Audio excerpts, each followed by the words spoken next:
Fidèles téléspectateurs de Fadima Web TV, bonsoir et bienvenue dans cette deuxième partie de votre émission.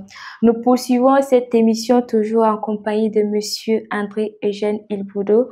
Bonsoir Monsieur Ilboudo. Bonsoir. Nous poursuivons aujourd'hui nos échanges. La semaine dernière, nous avons plus parlé de votre parcours, mais aussi de l'enseignement. Oui. Aujourd'hui, nous débutons par votre rôle que vous avez joué dans les ONG. Déjà, vous avez dirigé des ONG, notamment au niveau national, interafricain et international. Quelle expérience vous a le plus transformé? Bon, j'avais, lors de la première émission, parlé de l'association Vive le Paysan que j'ai créée avec d'autres. Oui. Au niveau national, par exemple, j'ai été président du conseil d'administration du secrétariat permanent des ONG, le SPON, pendant 2 ans. Donc, j'ai dirigé le SPON là pendant 2 ans. J'ai travaillé avec d'autres organisations de la société civile. Par exemple, aujourd'hui, on a le Conseil national des ONG. Je suis l'un des fondateurs de cette organisation-là avec un Sénégalais. Et on a créé cela. Et d'ailleurs, chaque année, les organisations ont l'avantage de la chance de rencontrer le président du Faso, avec lequel ils discutent. Mais je fais partie, j'ai été le premier président, c'est moi qui l'ai fondé. Au niveau interafricain, par exemple, les radios communautaires et les radios associatives.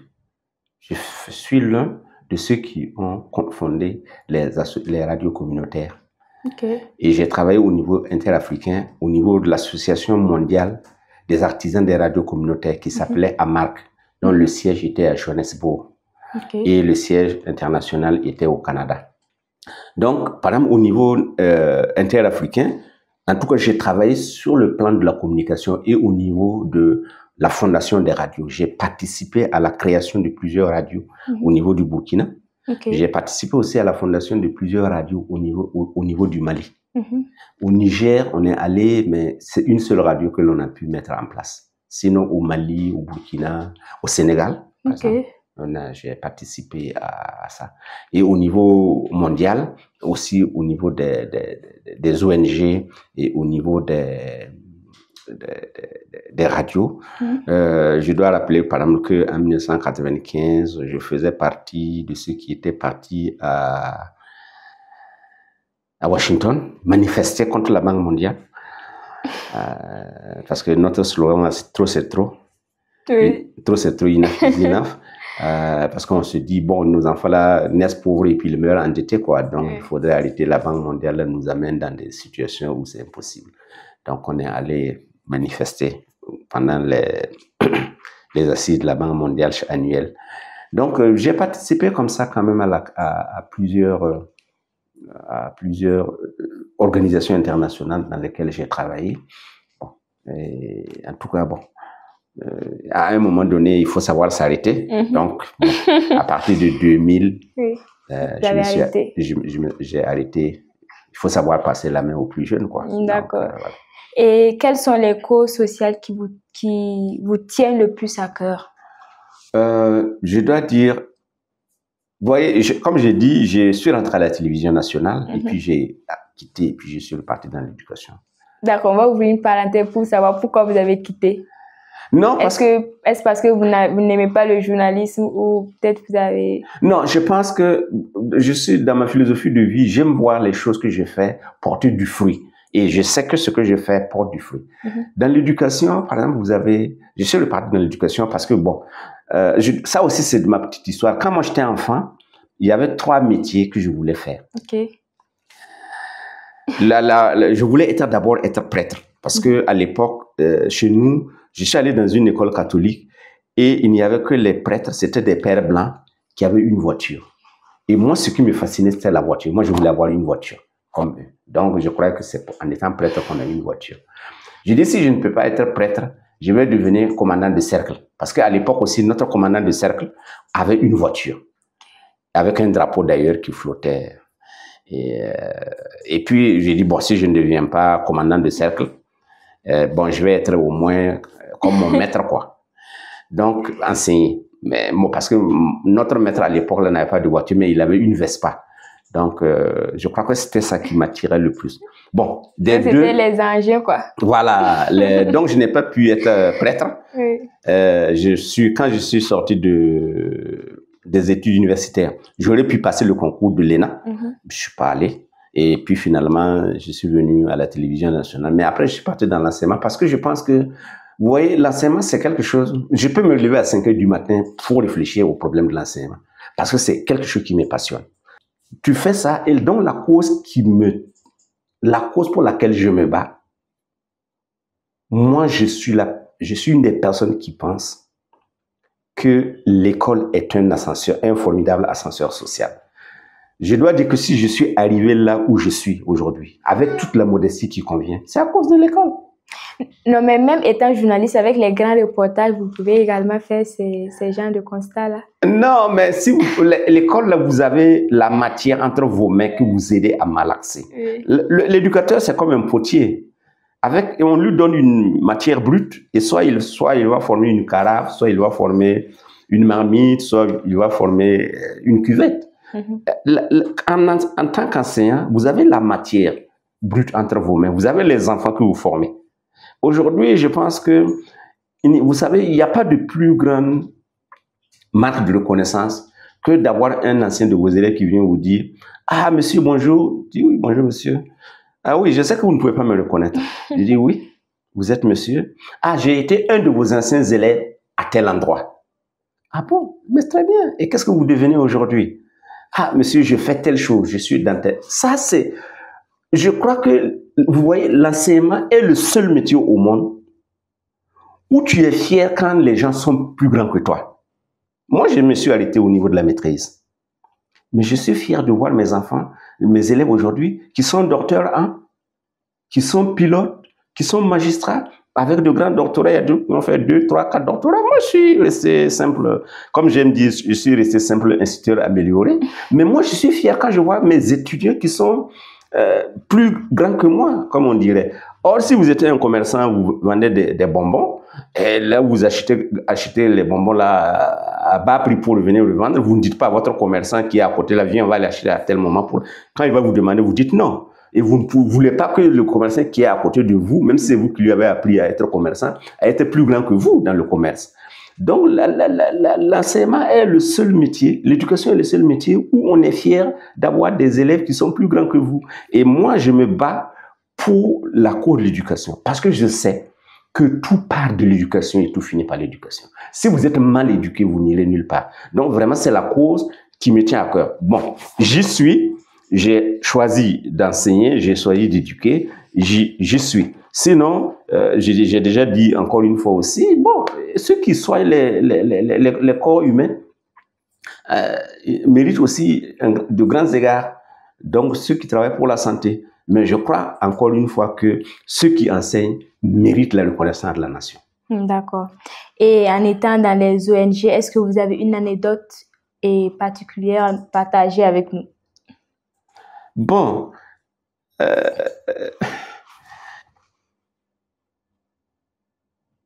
quand on construisait, quand j'étais à Sapone, que je travaillais dans les ONG, et on travaillait par exemple, pour la construction des écoles. Okay.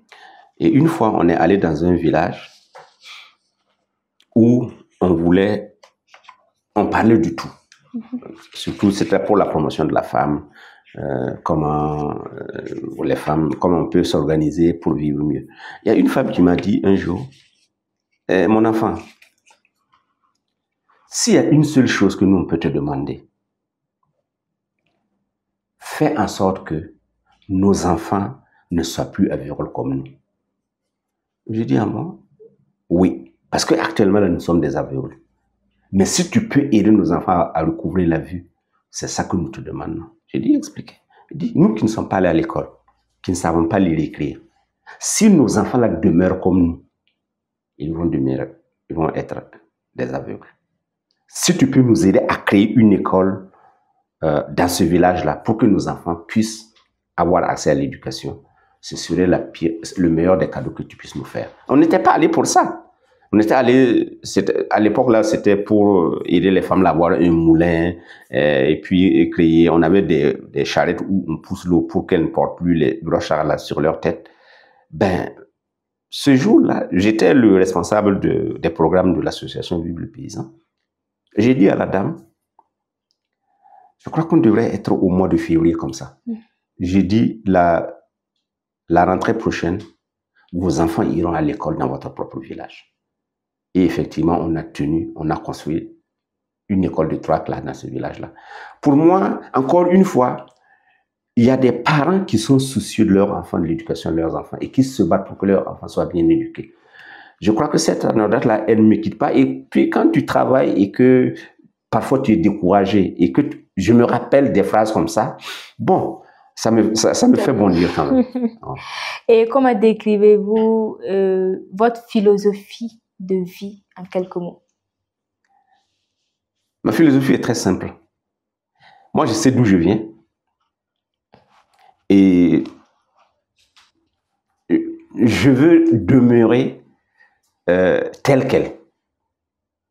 Rien ne me monte la tête. Rien. Rien ne me monte la tête. Je ne suis pas riche, mais l'argent ne me monte pas la tête. Vous savez qu'un homme vit pour 3 choses. Il y a l'avoir, l'être et le pouvoir. Moi, l'avoir ne me monte pas la tête. Ceux qui me connaissent savent que je ne fais pas la grosse tête. Le pouvoir, ça ne me monte pas la tête. Si le pouvoir me montait la tête, j'aurais peut-être eu à occuper des postes. Je n'en veux pas. Et j'ai toujours décliné les offres qu'on m'a faites. Par contre, le savoir, ça, je suis attaché. Par exemple, je suis un rat de bibliothèque. Je lis presque un livre par semaine, au minimum. Jusqu'à présent. Et quand je me balade, j'ai toujours un livre avec moi. Si bien que quand j'arrive à un endroit où que, bon, on a dit, j'attends 5 minutes, 10 minutes, moi je commence à lire, je ne perds pas mon temps, je lis. Donc ma philosophie de vie, et ça m'a aidé aussi dans la vie, il y a des choses qui ne me montent pas la tête. Il y a des choses qui... Et moi, je vais demeurer simple. Ceux qui connaissent chez moi, moi je vis très simple. Et j'ai eu l'avantage d'avoir une adorable épouse. J'ai eu des enfants avec moi. Et pour moi, la vie est très simple. Et mon épouse et moi, on a 40 ans, plus de 40 ans de vie commune. On est très heureux de vivre ensemble. Parce que, bon, on n'est pas... Encore une fois, ma philosophie, c'est vraiment vivre d'une manière simple, vivre d'une manière humble dans la famille. Rien ne me monte la tête, comme je dis.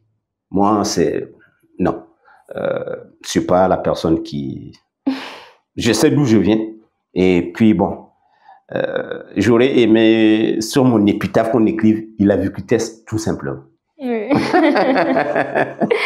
Parlant d'épouse et d'enfants, que représente la famille pour vous? Moi, je pense que d'abord dans la vie, dans la société, si vous voulez être équilibré, plaise à Dieu que vous ayez une bonne famille. Ou, comme je parle souvent avec mes camarades, il y a des gens qui disent « Ah, si toi tu fais pas attention là, tu veux jouer au boule jusqu'au lendemain matin. » Ça veut dire je ne veux pas être dans une famille où j'ai peur de rentrer chez moi parce que tu sais que si tu rentres, c'est presque un enfer. Moi, je suis très heureux de rentrer chez moi quand j'ai fini mon travail. Je suis heureux d'être... Moi, je suis presque un casanier. La nuit, je ne sors pas. Je suis à la maison. Le jour où je n'ai pas de travail, je ne vais pas aller au travail. Je suis à la maison. Soit je suis en train de lire, soit on est en train de discuter. Pour moi, la famille est très importante. Toute personne qui voudrait réussir dans sa vie devrait commencer par réussir dans sa propre famille. C'est pourquoi d'ailleurs, dans certaines sociétés, si vous n'avez pas une famille unie, vous ne pouvez pas avoir des postes de responsabilité.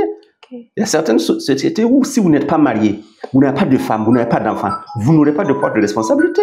Simplement, on va dire, mais s'il ne peut même pas gérer une famille, comment il peut gérer une société? Donc pour moi, je pense que ceux qui veulent réussir leur vie doivent commencer d'abord à réussir leur vie de famille. Et ça, c'est très important. D'accord. Vous avez été directeur de la radio des écoles. Oui. Parlez-nous un peu de ce poste et les missions. Je veux dire, dans la communication, par ordre, j'aime lire. En dehors de la lecture, j'aime écouter la radio.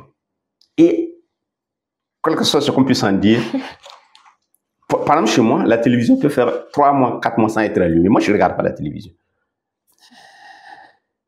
Donc, la radio, j'aime la radio, j'écoute la radio.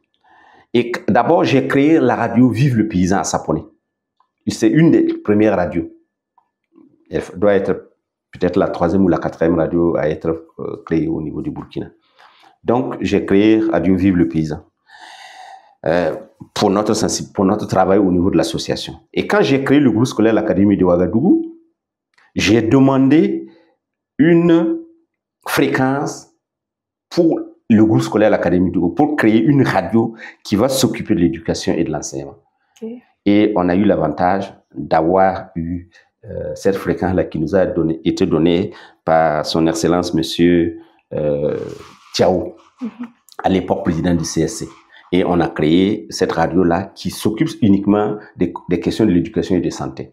Donc, en tant que directeur du groupe scolaire l'Académie de Ouagadougou, j'étais en même temps aussi directeur de la radio des écoles. Donc, c'est ça qui faisait que, bon, voici l'histoire de la radio que j'ai créée et que, bon, j'ai administré pendant le temps que j'étais là, quoi. Donc, voilà. Et comment se passe? Et ça existe toujours de nos jours? Oui, la radio des écoles. Est-ce que les élèves participent également? Pendant l'année scolaire, les élèves participent aux émissions. Il y a des gens qui créent des émissions avec eux. Bon, d'émissions de culture, d'émissions de français, émissions d'anglais, émissions de mathématiques, etc., etc. Il y a des professeurs qui font les émissions avec les élèves. Okay. Voilà. Et puis, bon, on a un volet culture aussi où on invite des gens qui connaissent un petit peu la culture, venir parler de culture. D'accord. Et quel regard portez-vous aujourd'hui sur le journalisme au Burkina? Moi, je trouve que la plupart des journalistes ont un niveau très faible. Okay. Je pense que pour être un bon journaliste, il faut d'abord être un homme de culture. Et avoir une culture assez large et peut-être maintenant se spécialiser dans un domaine précis. Mais vous ne pouvez pas vous spécialiser tant que vous ne connaissez pas un petit peu de tout. Or, aujourd'hui, bon, peut-être que ce n'est pas bien de dire, mais moi, je pense que la plupart des journalistes font de moindres efforts. Or, le journalisme, c'est comme l'enseignement. Il faut connaître beaucoup pour enseigner peu. Donc, dans le journalisme, là, il faut être vraiment un homme, une femme de culture qui peut embrasser toutes les matières. Parce que si vous êtes journaliste, vous allez parler avec des médecins, vous allez parler avec des pilotes, vous allez parler avec des militaires, vous allez parler avec des agriculteurs, etc. Mais si vous ne connaissez pas un petit peu du tout, vous ne pouvez pas parler avec tout le monde. Il faut se cultiver. D'accord. Et la dernière question, quel conseil avez-vous à l'endroit de toutes ces personnes qui vivent des situations souvent compliquées dans leur famille, parce que nous avons parlé de famille? Ça, c'est une vaste question. Bon, moi, je dirais que si dans la question, je vais recentrer un petit peu la question. Ok. D'abord, quand vous vous mariez, d'abord, j'ai été témoin de mariage 2 fois. Okay. C'est pas parce que je ne suis pas sollicité. J'ai toujours refusé d'être témoin de mariage. Pourquoi? Parce qu'un témoin, ça veut dire un martyr.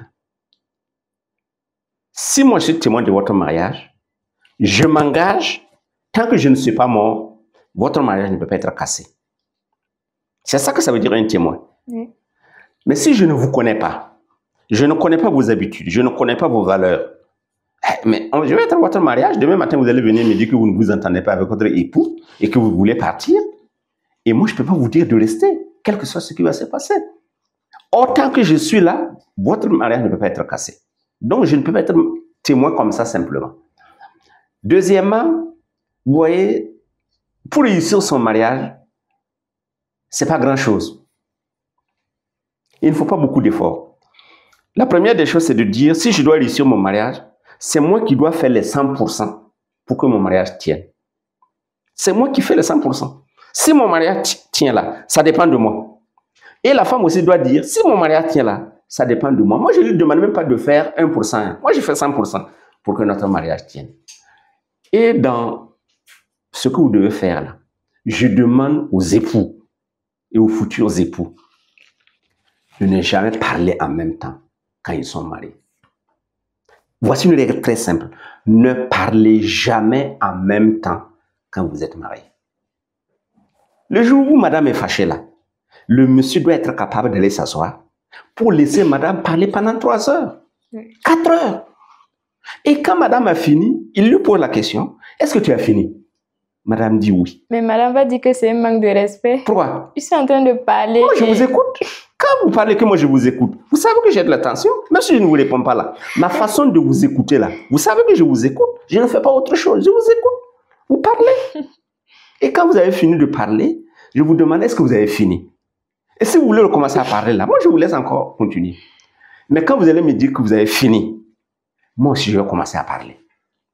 Et quand vous voulez me couper, moi, je vais dire non, non, non. Parce que quand tu parlais là, moi, je t'ai bien écouté. Oui. Donc, il faut que tu m'écoutes maintenant. Qu'est-ce qui va arriver? C'est que quand vous ne parlez pas en même temps, vous n'avez même pas besoin de lever la voix pour que quelqu'un d'autre entende.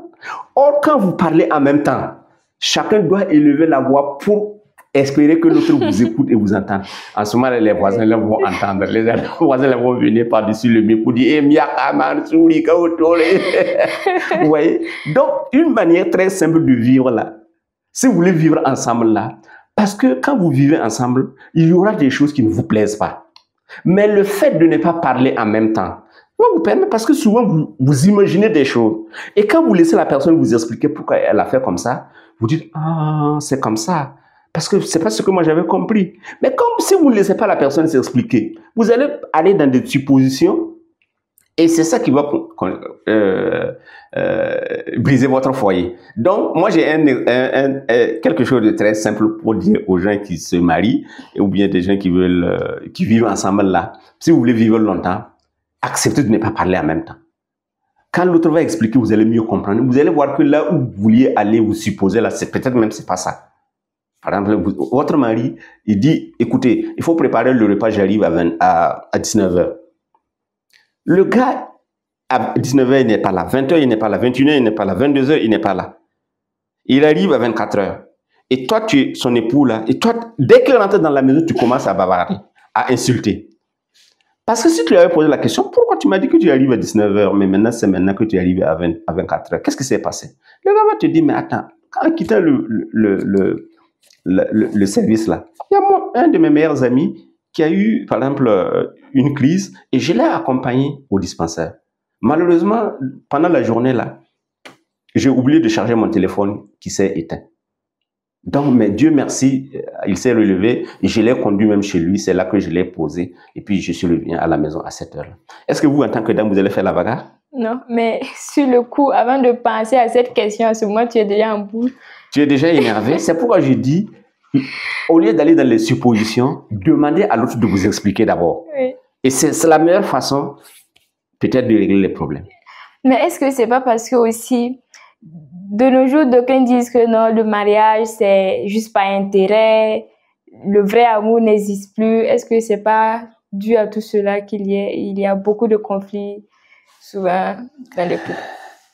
Mais ce qu'il faut dire, qu'il y a des gens qui vivent encore ensemble pendant 40 ans et qui ont toujours le même amour.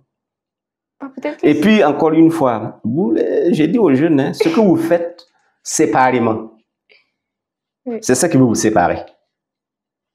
Ce que vous faites séparément en couple là, ce sont ces choses-là qui vont vous séparer. Donc, par exemple, le vrai amour. Pourquoi vous avez eu à un moment donné le courage de dire à une personne, je t'aime, et on veut vivre ensemble, pour qu'après 5 ans, vous ne puissiez pas lui redire la même chose? Qu'est-ce qui s'est passé? Parce qu'il y a des choses que vous avez faites certainement pas très catholiques. C'est ça qui va vous séparer. Donc le conseil, c'est de ne pas parler au même moment. Et ne pas faire les choses séparément. Et ne pas faire les choses séparément. D'accord, monsieur Iboulo, c'est la fin de cette émission. Encore une fois de plus, merci d'être passé à Fadima Web TV. Écoutez, encore une fois, c'est moi qui vous remercie et je témoigne et je prie le bon Dieu pour que le fondateur de cette Web TV la puisse reposer en paix. Ok, merci beaucoup. Madame, Monsieur, c'est la fin de cette deuxième partie de votre émission. Merci pour votre attention et très bonne suite de programme sur Falima Web TV et à la semaine prochaine.